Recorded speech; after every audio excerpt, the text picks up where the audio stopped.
Hello everyone, welcome to the channel Statistica Hub. So in previous lecture, we have covered the concept of matrix representation of linear mapping. And in that, we have taken a linear mapping which is on B to W. And for that, alpha 1 to alpha n are the basis vectors of vector space P. Basis vectors of vector space V. And let's say I have basis vectors of vector space W, which are beta 1, beta 2 to beta n.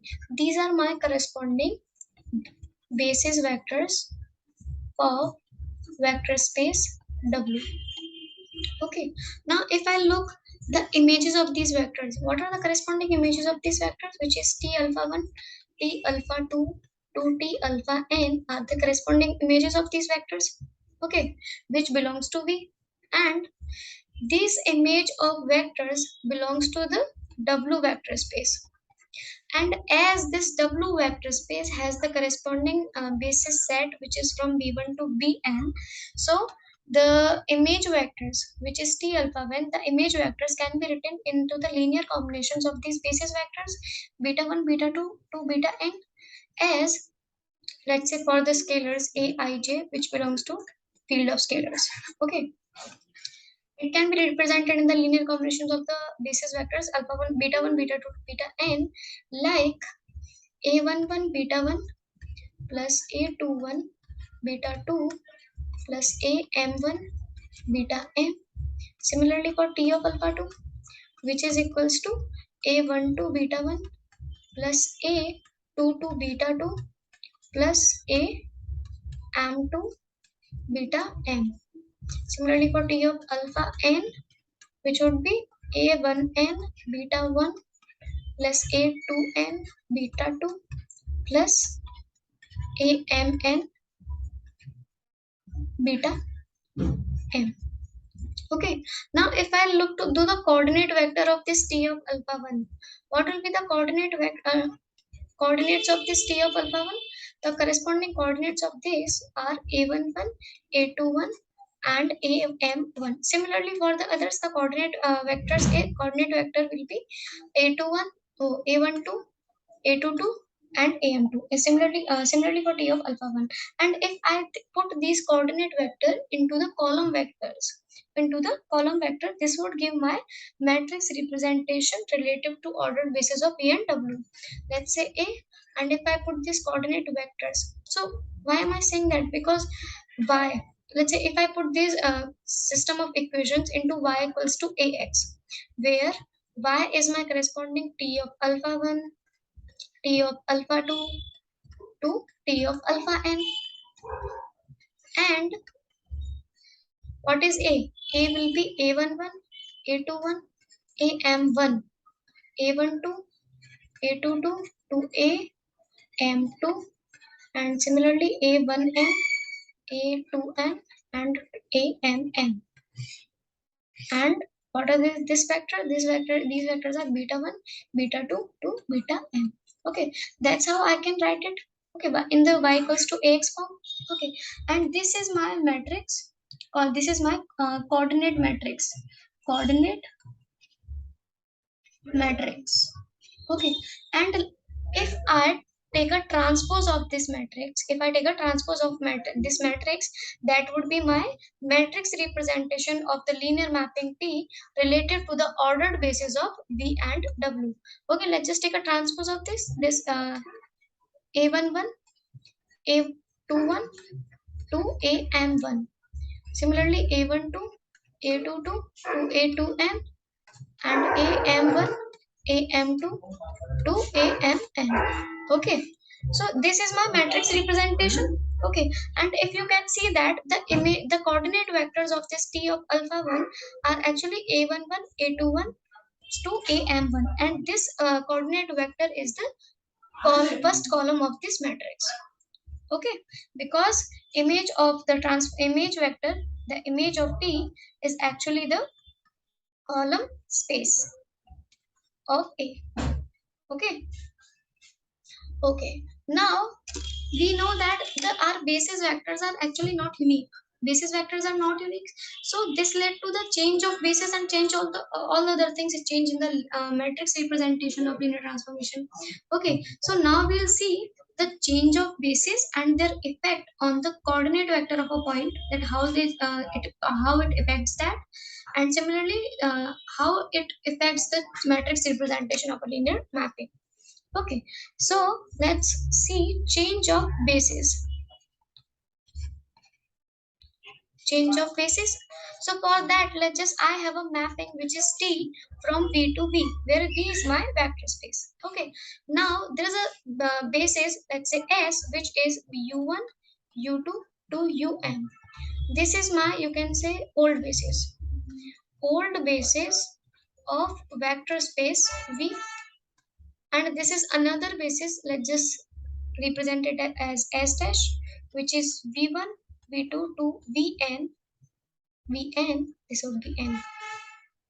Okay, and this is the new basis of vector space V. I'm just considering this, that this is the old basis, this is the new basis. I don't know that which one is old and which one is new.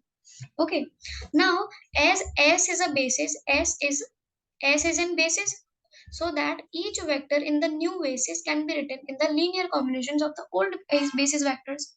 Okay, because these both are the bases, so we can represent the vectors of ui's in the linear combinations of the new basis vectors, and similarly we can represent the vectors of vi's in the linear combinations of the old basis vectors. Okay, so let's just write the vectors of new basis in the linear combinations of the old basis, which is ui's. Okay, so we'll write it as v1 equals to a11 u1 plus a12 u2 to a1n un. Similarly for the v2 vector, which would be a21 u1 plus a22 u2 plus a2n un. And for the nth vector, which would be an1 u1 plus an2 u2 plus ann un. And if we look to the coordinate of this v1 vector, the coordinate of these are correspondingly a11, a12 to a1n. These are the corresponding coordinate vectors of v1. Okay, and if I'll form the matrix of this, okay, so that is how we can represent this into the y equals to ax, y equals to, let's say this is px, y equals to ax form. Let's just write it ax, y equals to x form. That's we have done earlier. Okay, like this. And if I take a transpose of it, this would give me my, let's say, p matrix, which is like a11, a12 to a1n, similarly a21, a22 to a2n, which goes on an1, an2 to ann. This is my corresponding change of basis matrix. This is change of basis matrix. And what are the column vectors of these? Column vectors of this are the corresponding coordinate vectors of the VI's. Okay, and this matrix P is the change of basis matrix, or you can say that transition matrix from S to S dash, from S to S dash. Okay, so now I can represent this matrix P like this into the coordinate vectors forms for V1, and I am changing this basis on the to the vector from vector space from basis S. So I can write as V1s, V2s in the coordinate vectors form, and V ns as our coordinate vectors are these. Okay, so this is the matrix. This matrix is the coordinate column vector of new basis Vi relative to S. Okay, coordinate column. These are my corresponding coordinate column vector. Coordinate column vector relative to S basis. Okay, I can write this matrix as this, because if we will look to the v1 part, this is the corresponding column vector here. This is corresponding coordinate vector here, which is a11, a12, a1n. And if I write this into the column vector, this would give me first column. And similarly for the second one, this would give me second column. Okay, so this is my P matrix, which is my change of basis matrix from S to S dash. Similarly, if we'll change the basis from S dash to S. Okay, here we have changed the basis from S to S dash. Okay, now I am saying that if I change the basis from S dash to S, it means that I am writing each vector of ui in the linear combinations of the vi's vector. Okay, then like this equation would be u1 equals to a11 v1 plus a12 v2 plus a dash dash dash a1n vn.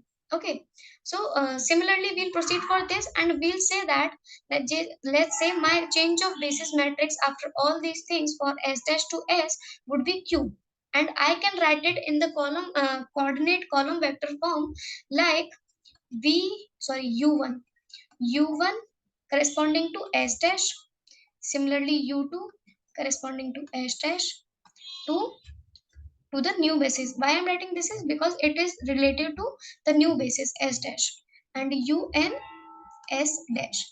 This is the matrix of S relative to S dash. This is matrix representation of S dash to S. This is change of basis matrix according to that. Okay, now we know that these are our basis vectors. Okay, these are our basis vectors.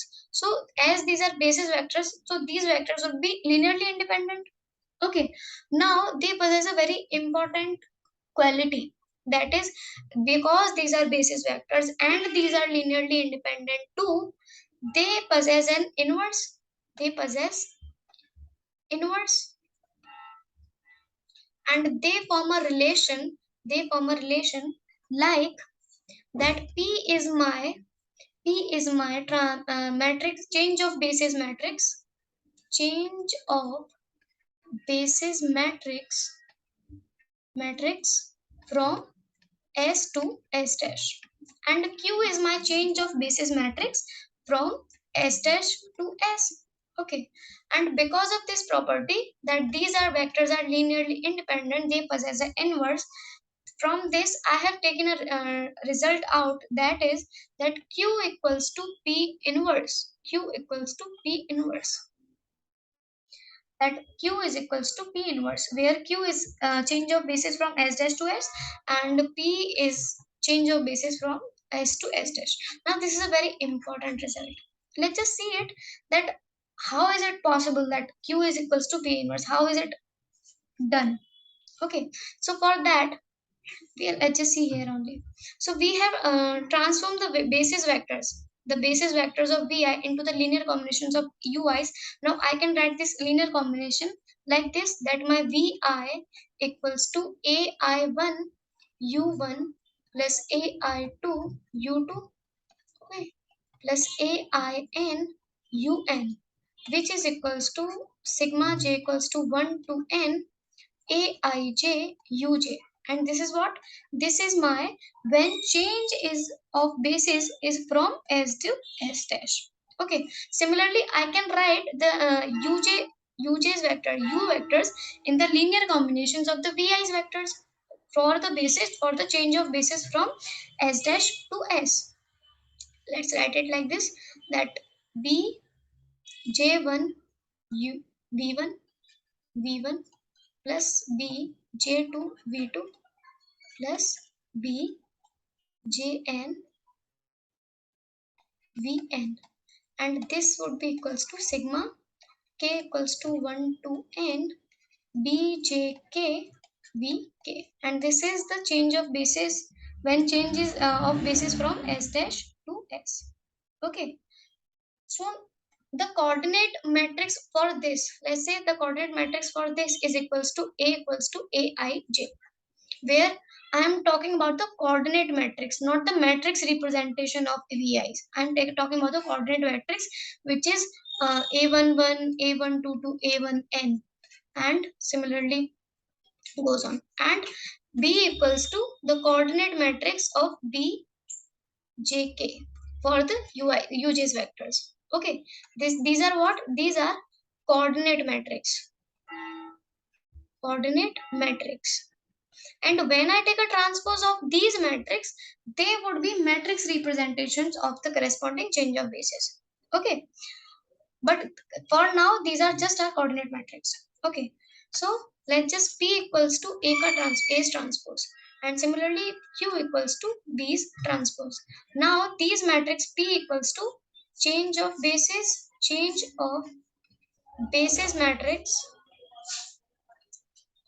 matrix from S to S dash, and this is my change of basis matrix from S dash to S. Okay. Now these are my corresponding two equations. Let's say first and second. Now if I just substitute second into the first, which is substitute second into first, then I got that Bi is equals to sigma j equals to 1 to n Aij uj is equals to sigma j equals to 1 to n Aij. And what is my uj? My uj is sigma k equals to 1 to n bjk bk. And I can write it as that sigma k equals to 1 to n sigma j equals to 1 to n Aij bjk into bk. Okay, now we know that BIs are also our basis vectors. These are what? These are our basis vectors. Okay, so what will be this? This is my sigma Aij bjk, which is equals to delta ik. And what is delta ik? Delta ik is my Kronecker delta. Kronecker delta. And what is Kronecker delta? Kronecker delta is that delta ik equals to 1 when I is equals to k, and that would be equals to 0 when I is not equals to k. Okay. So because of these these BIs are the basis vectors, the corresponding combination, which is sigma j equals to 1 to n Aij bjk, would form Kronecker delta. That means if when I equals to k, it would be 1, and when I is not equals to k, that would be 0. Okay. Now let's just suppose that the multiplication of these two matrices AB would be CIK. Okay, then it means CIK is basically equals to delta IK. Okay, because that about delta IK is equals to Aij bjk. That is multiplication of the coordinate vectors of the A matrix and B matrix. Okay, so CIK equals to delta IK, and accordingly AB is equals to identity, because it is our Kronecker delta. It will take only value as 1 or either 0. Okay, so the multiplication of these corresponding coordinates, which is Aij bjk, would either be 0 or either be 1. Okay, and because of this property that these are basis vectors and they would form Kronecker delta, this the multiplication of these matrices would be identity. And what is this A and what is this B? This A is, you look through this A is that P equals to A transpose and Q equals to B transpose. I have this that A P equals to A transpose and Q equals to B transpose. Okay, now if I multiply Q into P, then what is this? That Q is equals to B transpose and P is equals to A transpose. I can write it as AB's transpose. Okay, and what is my AB? I got my AB as identity. That means identity is transpose, and identity is transpose is also identity. So from this I got that QP is equals to identity. And when QP is equals to identity, that means Q is equals to P inverse. I can write it as like this. Okay. Now we have done so much in this that Q is equal, proving that Q is equals to P inverse. We can also see it like this, that uh, my this okay this representations of the equation, this representation of the equation I can write it in the format of y equals to ax, like that this is my b vector, which is b equals to, and a the corresponding coordinate matrix, which is, let's say, this corresponding coordinate matrix is actually P's transpose. P's transpose, because that's what because I have got this matrix representation by transposing my coordinate matrix. Okay, so this is my P transpose. The matrix is P transpose, and this is U vector for X. Okay, this is my U vector. So I can write this system of equations is as P equals to P transpose U. Why am I writing P transpose? I thought you got it, because P is my matrix representation here, and this matrix of representation I got by transposing my coordinate matrix, by transposing my coordinate matrix, which is A11, A12, A11, A12 to A1N, like this. Okay, so I can write it like this. So let's just take it here, which is I can write my that representation as V equals to P transpose U, that is of S to S dash, when matrix representation, when the change of basis is from S to S dash. Okay, now if we multiply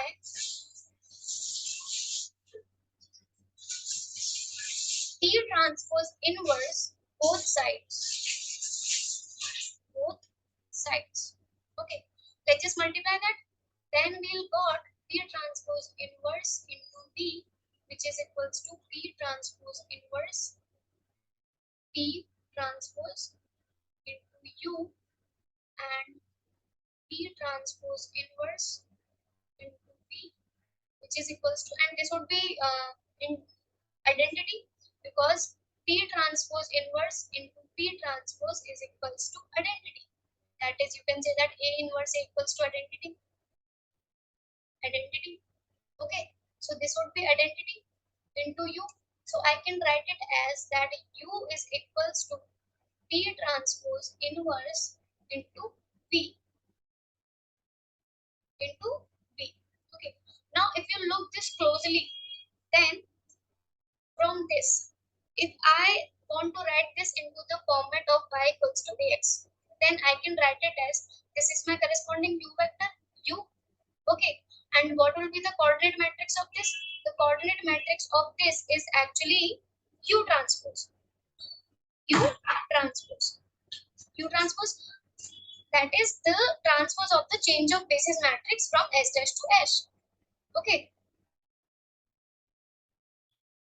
Okay. Q transpose, and the basis vector is, which is B, and this is like U equals to Q transpose into P into P. Okay. Now, if you compare these two equations, what did we get? That my P is equals to Q inverse Q transpose. Actually, I can write it as U it is equals to P inverse transpose, because it is a property that we'll see later when the algebra of matrices and inverses we'll do that later. Okay, and then I can write it as P transpose inverse is equals to P inverse transpose. Okay, So let's just write it as P inverse transpose into V. Okay, which is actually U equals to U transpose P. So while comparing these two equations, these first and second, while comparing these two equations, we got that my Q is equals to P inverse. My Q is equals to P inverse. Okay, so now this is a very important property, because like this, that let's say we have a basis S to S dash. I have changed the basis S to S dash, and I have finded the change of basis matrix corresponding to this, which is P. And I want to find the basis matrix, change of basis matrix from S dash to S. Now, for finding that, if I know my change of basis matrix for S to S dash, then for finding the change of basis matrix of S dash to S, I don't have to perform all these tasks like this to write in the linear combination, and then finding the value of the constants, finding the value of the scalars, and then we'll just transpose coordinate system. We don't have to do that much. We'll just take the inverse of this P and we'll got our Q, which is the change of basis matrix from S dash to S. So this is very helpful for finding our change of basis matrix when one is already known. Okay, so let's just see it to an example. Okay, so let's say this is an example where the mapping is going from RQ to RQ. Okay, and the corresponding bases are, let's just take a standard basis, which is E1, E2, E3, and you know that E1, E2, E3 are actually 1, 0, 0, 0, 1, 0, 0, 0, 1 vectors, and these are my bases.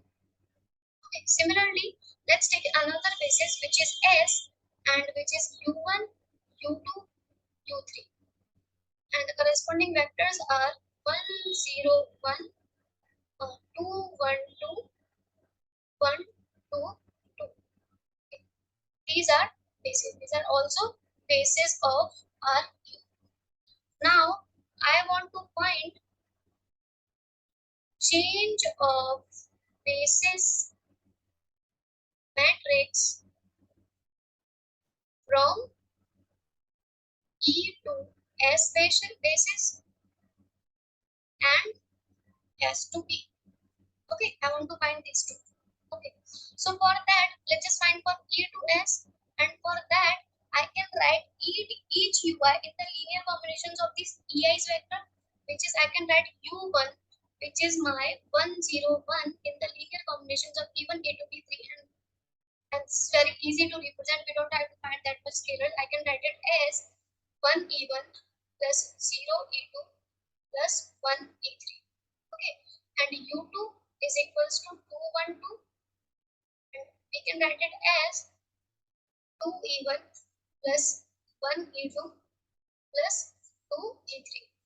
Similarly for U3, and U3 is 1, 2, 2, we can write it as 1E1 plus 2E2 plus 2E3. Okay, now I can find my P, which is my change of basis matrix from E to S. Change of basis from E to S. Okay, which is equals to coordinate vectors of this. What are the corresponding coordinate vector of this? Coordinate vectors of this are 1, 0, 1. Okay, similarly for this, these are 2, 1, 2, and this for this, these are 1, 2, 2. And if I put these coordinate vectors in the column vector, then I've got my corresponding change of basis matrix. So, okay, so let's just write it as 1, 0, 1. Similarly for this is 2, 1, 2. It will be written as 2, 1, 2 in the column vector. And similarly for this, it is 1, 2, 2. It will be written as 1, 2. So this is my change of basis matrix from E to S. Okay. Now for finding the change of basis matrix for S to E, I don't have to perform all these tasks again. I'll just take the inverse of this by the previous theorem, which is that I just have to find the P inverse that would give me Q. That is where Q is my change of basis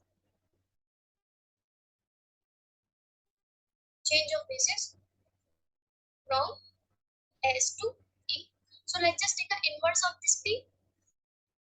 Okay, what is P? P is equals to 1 0 1 2 1 2 1 2. We'll study this concept of inverse later, but I thought you must let's just perform it here for the example only. We'll study this topic deeper in the detail. Okay. So for finding the inverse, I am applying the concept that P is equals to IP. That if I multiply this identity matrix into the P matrix, that is also equals to P.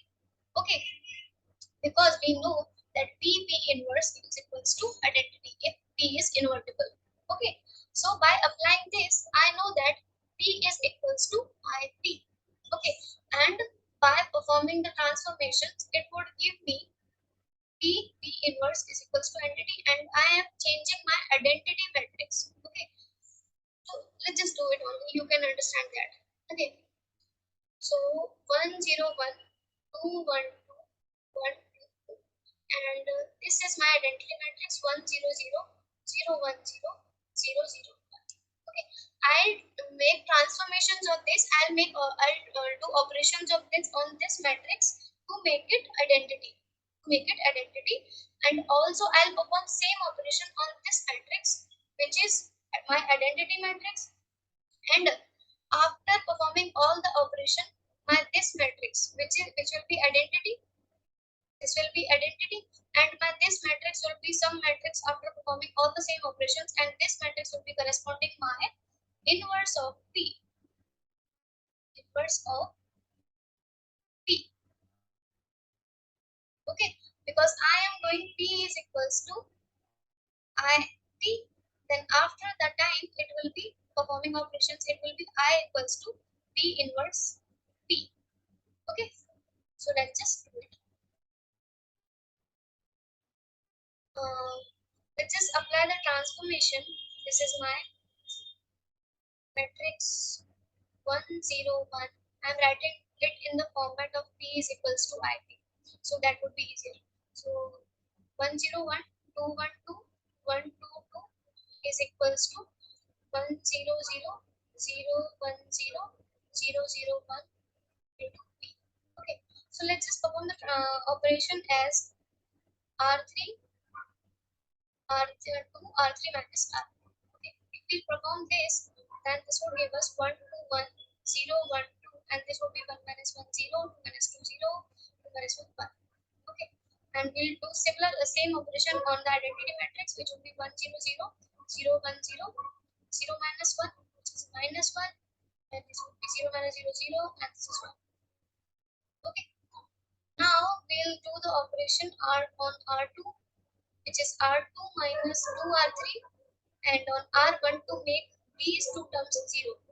Okay, and on R1, which is R1 minus R3, and this would give us, if we perform the operation here, then R1 minus R3.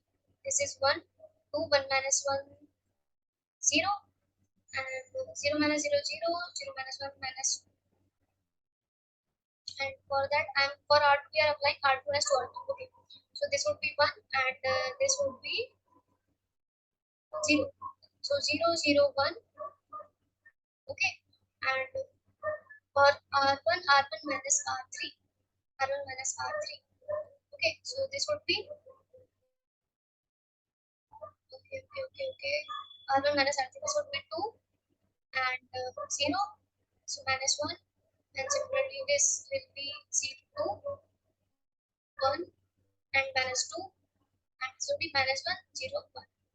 Okay, by using these operations. Okay, now we'll make this term 0, and this would be my identity matrix. Okay, so and for making this term to be 0, we'll apply the operation which is R1 minus 2 R2, and this would give us, let's just write it here, 1 0 0 0 1 0 0 0 1, and this is equals to R1 minus 2 R2, R1 minus 2 R2, which is 2 minus 4 minus 2, 0 minus 2, this is minus 2, and this would be 3. Okay, and 2 1 minus 2 minus 1 0 1 into P. into P is constantly there. Okay, so I got identity into P inverse into P. Okay, so this is my corresponding P inverse, which is I got P inverse, which is equals to minus 2, 2, minus 1, minus 2, 1, 0, 3, minus 2, 1. Okay, and what is my P inverse? I have written that Q is equals to my P inverse. Q is equals to my P inverse, and this matrix Q is my change of basis matrix from S to E. Okay, S to E. So that's how we can perform the change of basis matrix in the matrix representation. Okay, now we will see further the properties of this matrix of the linear transformations. Okay, that how the coordinate vector of a point be affected by the change of the basis. Okay, now let's see this topic in the next lecture. Thank you.